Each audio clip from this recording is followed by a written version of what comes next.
We started a new sermon series last week that we're calling If Only. If only this happened in our life, we would be more successful. If only we didn't have this one little obstacle, I'd be a better person. If only that one incident didn't happen, I would be happier. When we say the statement, if only, that's what we're talking about. We're talking about these obstacles, these decisive moments, that one thing that keeps us from getting from here to there.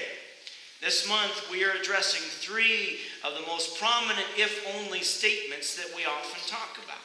Last week it was, if only I could have thriving relationships, then I would be successful. I would be happy. I would be a happy person. This week, if only I could be healthier. And next week, if only my life counted for something. Now when we say if only I could be healthier, it really means different things to different people. To some it means getting into shape. If only I had the discipline, then I would finally get into shape. Reminds me of a cartoon I saw once of this guy. He was standing over the scale and he was kind of sucking in his guts, and his wife comes into the bathroom and she says, "You know, that's not going to help any." And the guy says, "Oh, already it's helping. I can see the numbers in the scale."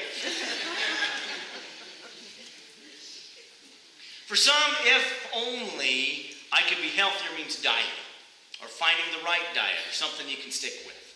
Bill Murray was one time on one of those late night TV shows, and he said to the talk show host, he says, "Dieting is really bad for your health."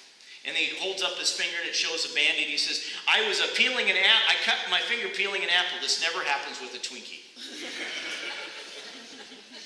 Now, when it comes to dieting, there's been some new research that's come out. And I think there's a pie chart that I've actually come across, an illustration, to kind of show, I think, a good understanding of dieting. People who eat balanced meals right here, and people who really wish this was pie. So, I think that kind of explains dieting for me, at least from my perspective. Now, for some, the issue of being healthy has to do with that feeling of being run down and exhausted all the time. I was reading about a guy who ordered a pizza from Domino's. And after the delivery guy leaves and he opens up the box, he gets out his phone and he sends out a tweet. He's so upset, he sends out a tweet to the Domino's store. And the tweet says, "I can't believe it. Pizza has no sauce, no pepperoni, no cheese, nothing but crust." A tweet comes back from the Domino's store. It says, "We're so sorry for messing up like this." And then another tweet comes back. He says, "Oh, sorry, guess I opened the box upside down." We get so exhausted, some of us do some dumb things. Now, health for some of us has to do with the condition our bodies are in right now. We're aging. I told you last week that my notes have to be bigger now because I'm getting older and I'm now having bifocals, and so it's making it a little bit harder to see the notes on my page. That's nothing. I know that many of you, as you are aging, are dealing with much more serious stuff than just bifocal issues. Maybe you're dealing with emotional issues. Maybe it's finding the right medicine or a combination of medicines, or finding the right therapist. Some of you are fighting an addictive habit. Health and being healthy means different things to different people. If only I could be healthier represents a lot of the obstacles that we have in our life. And that's why I think it's important to really look to see what Jesus has to say about this subject. So Jen, would you share with us that brief passage from the book of Mark? This is Mark 12, verses 28, 29, and 30. One of the teachers of the law came and heard them debating. Noticing that Jesus had given them a good answer, he asked them, "Of all the commandments, which is the most important?" "The most important one," answered Jesus, "is this. Hear, O Israel, the Lord our God is one. Love the Lord your God with all your heart and with all your soul and with all your mind and with all your strength." Yeah. Thank you. Well, and what you were going to do was what many of us recognize. We recognize this passage, and we often go on to the next one. But I ask, asked Jan to stop right there, because this is not only a familiar passage to us, but what Jesus is quoting right here is a very familiar passage to the Jews at the time. This is a direct quote from the book of Deuteronomy. And in fact, this is what an observant Jew was supposed to do every morning and every night. They were supposed to recite this passage. And what Jesus is simply doing is reminding folks that health is a balance between mind, body, and soul. Now, I showed the kids this so that before they went off to nursery. But many of you, if you've been to my office, you've seen this. It's a book rack. I got this from my dad, and it's great. I can turn to one of my books really easily that I use all the time. But because it's on a swivel, it has to balance. And I can guarantee you, if I take a book off or I take several books off, it will get off kilter, and everything sometimes will even fall down if I'm not quite right there. Just like what Jesus has to say is that to love the Lord our God, we must have a healthy balance between body and brain and soul. They all must be in balance. You see, you were designed to love the Creator. That original pattern was kind of interwoven into our DNA. But love sometimes gets sidetracked by sin, doesn't it? I understand temptations are all around us, especially those things that keep us healthier. Think of how many calories, how many carbs we lost with the invention of this thing, because we don't get up anymore to turn the knob on the TV. Or how many of us have been in the same household with somebody and we've just gotten out the phone to text somebody that just happens to be in the other room. Or maybe we've refused to see the doctor because we think we're not sick enough, or the copay is too much, or we just don't want to see the doctor. Or how often have we ignored the invitation to take care of our soul because we don't have time? I understand I am as guilty as anybody of all of these. But guess what? God's compassion and mercy and grace and love that we continue to push away, Jesus is saying, come back and I will show you a better way, a more balanced way. Look at this passage. I want more than anything to be in the courtyards of the Lord's temple. My whole being wants to be with the living God. Inside of you is this crying out for a deeper relationship with God. Now, if we were to play devil's advocate here, so we're just going to take a little shift in directions here on the sermon. What if we were to do this sermon series from the opposite perspective? You know, what society says, not the church, outside of these walls. What would this sermon series look like? Well, we would probably have an if-only statement of, if only I was wealthier, or if only I was smarter, or prettier, or happier. But that's not what Jesus is saying here, is it? The Bible is pretty clear. If we want to be healthier, then we need a balanced approach to health. This is what is most important. So the first thing is you need to align your mind. And I'm talking about what we think about, how we think. For instance, out of this passage of Romans, do not be conformed to this world, but be transformed by the renewing of your minds, so that you may discern what is the will of God, what is good and acceptable and perfect. So what does it mean to transform our mind? Let me ask you, what is your mind aligned with right now? Be honest. Is it what's trending right now? Is it the new iPhone 10? Is it the latest video that's on YouTube or Instagram? Is it what's in pop culture? Is it fantasy sports? Is it your kids' sports and activities? Is it the gearing win on Friday night? No, I know what's on your mind. You're thinking about the Nebraska football game, aren't you? Be honest here. Maybe it's a hobby that you're engaged in. When I was out of the ministry, I engaged in the hobby of making wine. I bought everything. I bought the carboys, I bought the yeast, I bought the equipment, the cheesecloth, the big pans, everything. And this summer, I bottled the wine, and guess what the result was? The wine tasted terrible. Oh my gosh, it was awful. And all I had for it was all of this money that went into this equipment that just produced something awful. Anyway, I'm selling it if anyone wants the equipment. I'm never doing that again. But we can spend a lot of money on these hobbies. What do we align our mind with? What is sapping the energy of our mind? Finally, beloved, whatever is true, whatever is honorable, whatever is just, whatever is pure, whatever is pleasing, whatever is commendable, if there is any excellence, and if there is anything worthy of praise, think about these things. How do we align our mind around these things? What do we dwell on?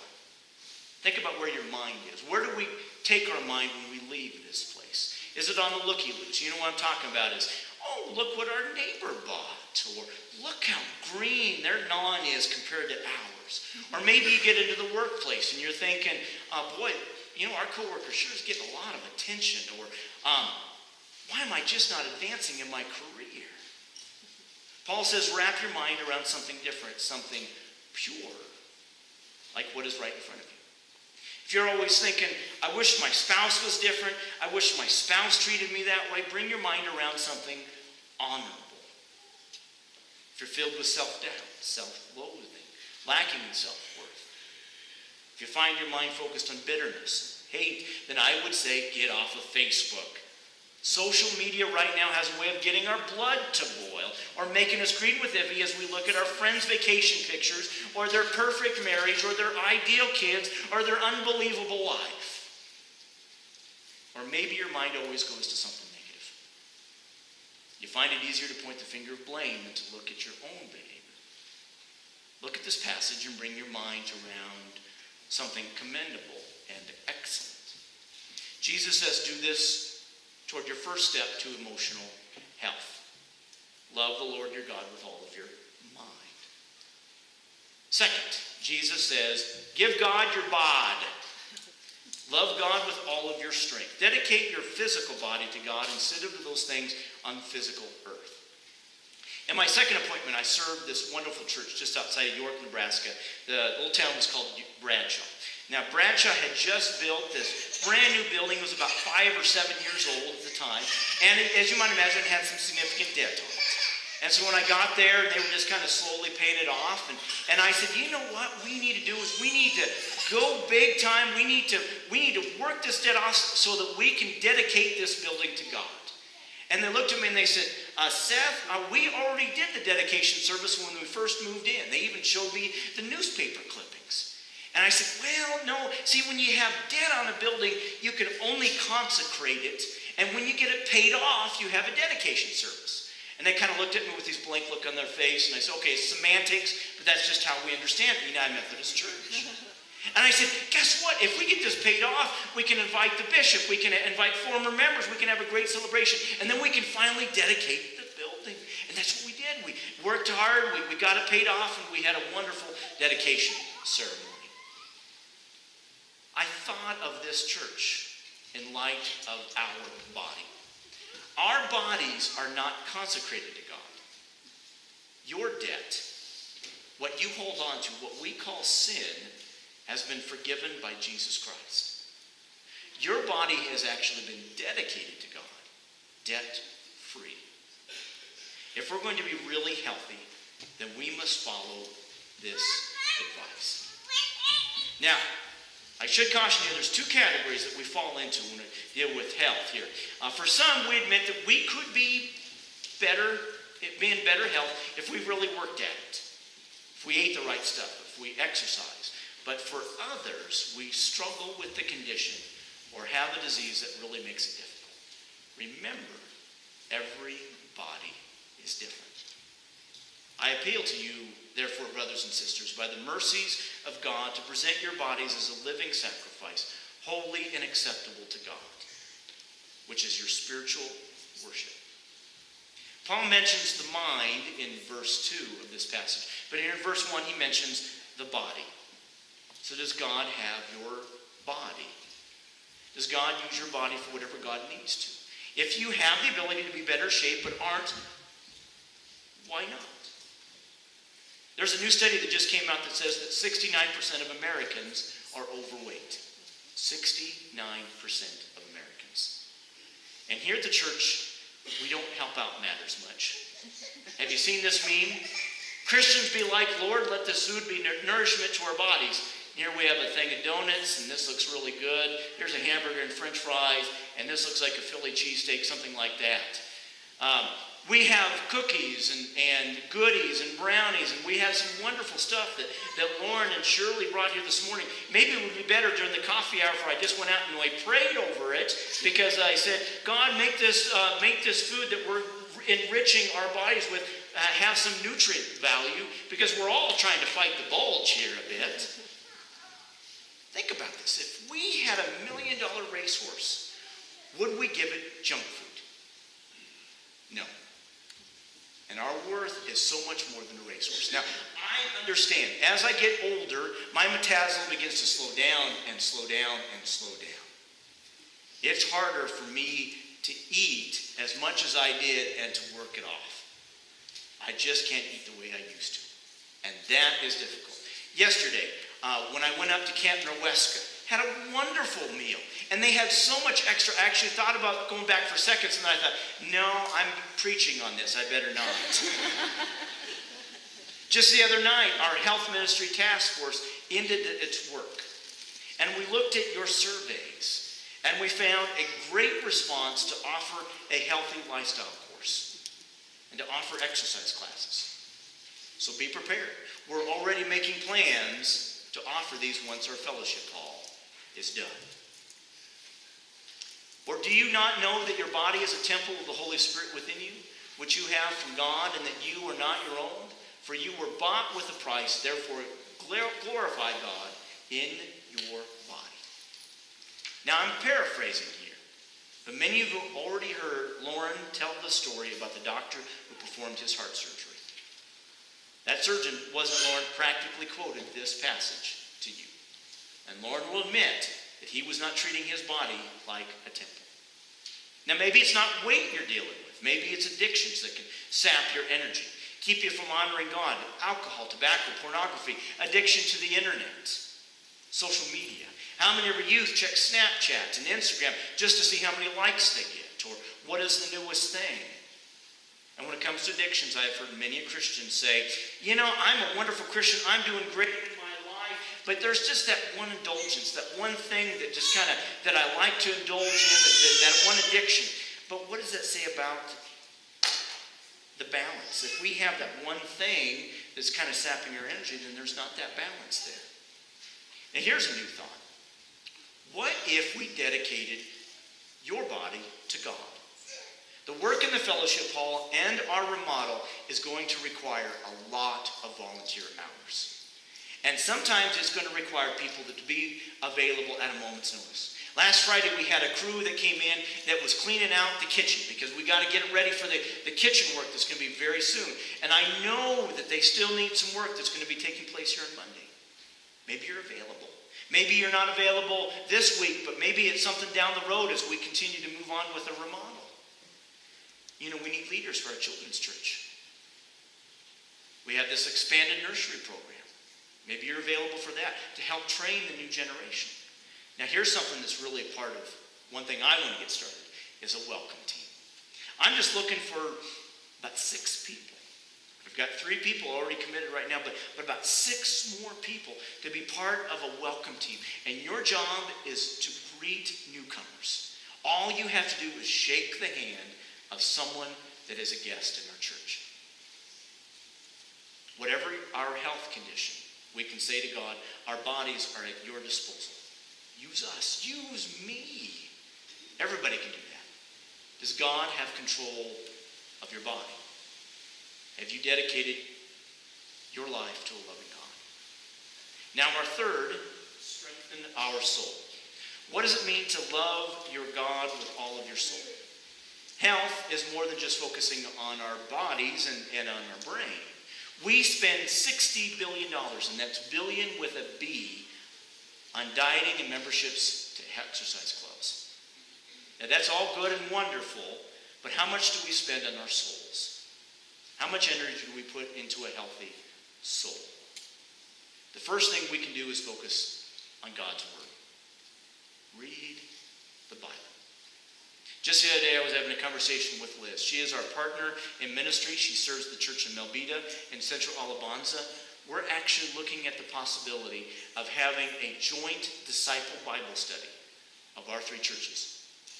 And hey, you might even learn some Spanish out of it as well. Look at this passage. My soul melts from heaviness. Strengthen me according to your word. God's word strengthens. It gives strength to the soul, especially during those difficult times. Another is service. One thing I heard over and over from the participants on our mission trip to Mexico was, this feels good. I'm so glad I came on this trip. I'm happy we could help. Serving strengthens the soul. Have you put God first in your finances? When I was a young pastor, I learned a valuable lesson about tithes and offerings. I was pastoring in Aurora, and it was a man by the name of Don Vetter. And Don, he owned a farm, but he had retired, and he was now having his son operate it. And one of the things he taught about tithes, he says that he tithes 10% to the church. So he said that when things are going well on the farm, by golly, the church was going to get more. And when things were not going well on the farm, the church was going to be getting less. And then he said, an offering was above and beyond what he gave to the church. I still remember he said, when I make an offering, it is above the tithe that I give to the church. He taught me that the offering was extra. That the offering was what was painful to the pocketbook. I'll tell you, that lesson was powerful to a young pastor. When we give to the church, that's our tithe. But when we give an offering, it's to things like the building campaign, or to flood buckets, to UMCOR, or to Camp Noweska. I'll never forgive that lesson because Don's soul was strengthened by giving. Now, one final note here when it comes to strengthening your soul. Got to destroy the soul killers in the life. Pessimism, complaining, jealousy, lust, anger. There is no balance in our life if we don't attack these soul killers. Friends, this world is not your home. So don't make yourselves cozy in it. Don't indulge in your ego at the expense of your soul. Live an exemplary life among the natives so that your actions will refute their prejudices. Then they'll be won over to God's side and be there to join in the celebration when he arrives. What does this passage tell us? To be healthy and to lead a balanced life, we must stop comparing ourselves to others. We must work on whatever painful memory that's keeping us blocked. And we must love the Lord our God with all of our heart. And that means our mind, our body, and certainly our soul. I want to conclude with a story about David Brainerd. David Brainerd lived in the 1700s in New England. As a young man, he attended Yale. And it was part of this exciting movement of the Holy Spirit that was taking place in the land. If you know your church history, you know that this movement of the Spirit kind of started in Europe and really took hold with the Wesleys. And they just took off with it. And as you might imagine, the Spirit kind of filtered into the colonies, especially right into New England. And the students at Yale, they wanted to be part of this exciting time where there was revivals and where people were being led to Christ. But the faculty just wasn't responding to it. And so several students, they went to David Brainerd and they asked him if he would be part of this leadership team that would approach the faculty to embrace what was going on with God's Spirit in New England. And so David Brainerd took that on and he approached the faculty there at Yale, and Yale responded by expelling him. Now, to be a pastor in New England, you had to attend Yale or Harvard or some university in Europe. There was no other path to being a pastor. And this for Brainerd was his dream, his lifelong calling, and it was gone. Poof, just like that.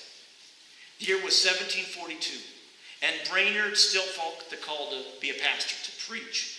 But he couldn't stay in New England, so he decides to head out west. And he leaves the civilized world and begins to minister amongst the Native American tribes that were in the West. And he would remain there the rest of his life. Now, as you read his journals, Brainerd struggles daily with depression. They call it melancholy back in the 1700s. And his journals, he describes these ups that he has and these downs. And he's trying to make sense of spiritually of his depression. And here he is, he's on the frontier, there's no meds, there's no pharmacy to regulate his moods, and he's just going from one village to the next. And there's this really moving story told about from one of the Native Americans about one time that these Indians, they kind of peek into Brainerd's tent and they see him on his knees. His eyes are closed and he's in prayer, and there's a rattlesnake right next to his face. And these Indians are looking at him and thinking, well, this is the end of old Paleface, as they called him.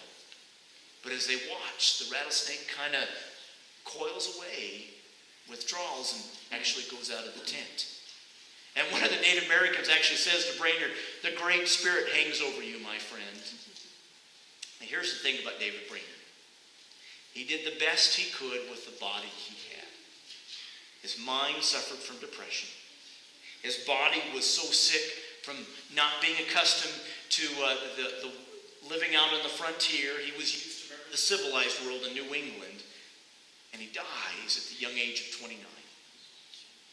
And yet he is credited with taking the gospel of Jesus Christ from one Indian nation to the next Indian nation to the next Indian nation. And today, the Native American Christian movement, of which the Oklahoma Indian Missionary Conference of our own denomination credits their start to David Brainerd, a man who loved the Lord with all of his heart, and certainly his mind and his body and his soul. So, we must keep all of this in balance. So, if we focused on our mind but did nothing about the body or the soul, it kind of gets out of balance. But if we focused, on our body but didn't concentrate on the mind, or if we just kind of focus, oh my.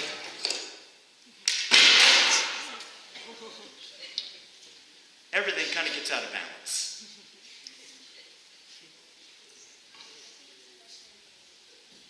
Let's love the Lord our God with all of our heart, our mind, our body, and our soul, and we could be healthier.